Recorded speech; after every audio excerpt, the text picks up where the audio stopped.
in these problems here, you're going to write two separate expressions. And once you get the two separate expressions written, ultimately in part B, you're gonna set them equal to each other because we wanna know where it breaks even.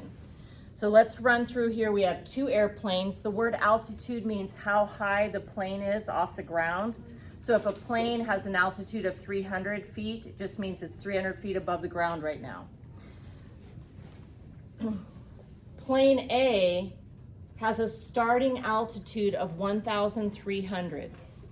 So what I'm going to do down here is to say, well, plane A starts off at 1,300. Okay, then I keep reading, and it says that plane B was at an altitude of 1,092. So I have plane B starting off at a height of 1,092.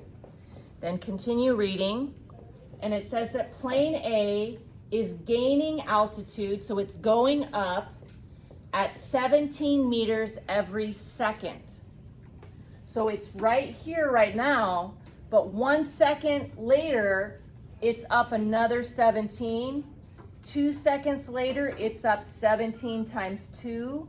3 seconds later, it's up 17 times 3. So to find its height, we want to add 17 multiplied by the number of seconds that have gone by.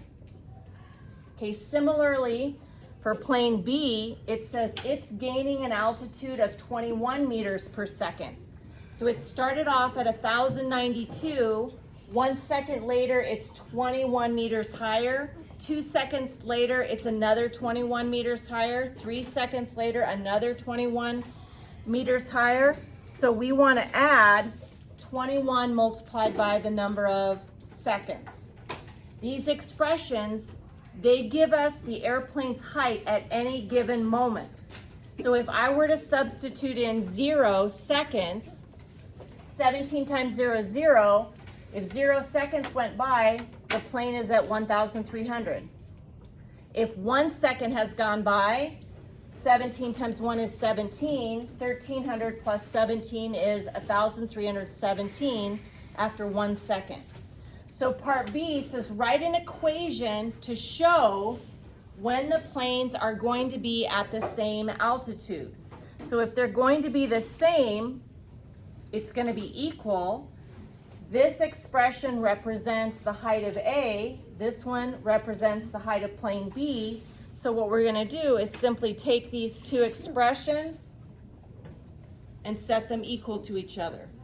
It's not asking you to solve. It just says write the equation that you would use to solve.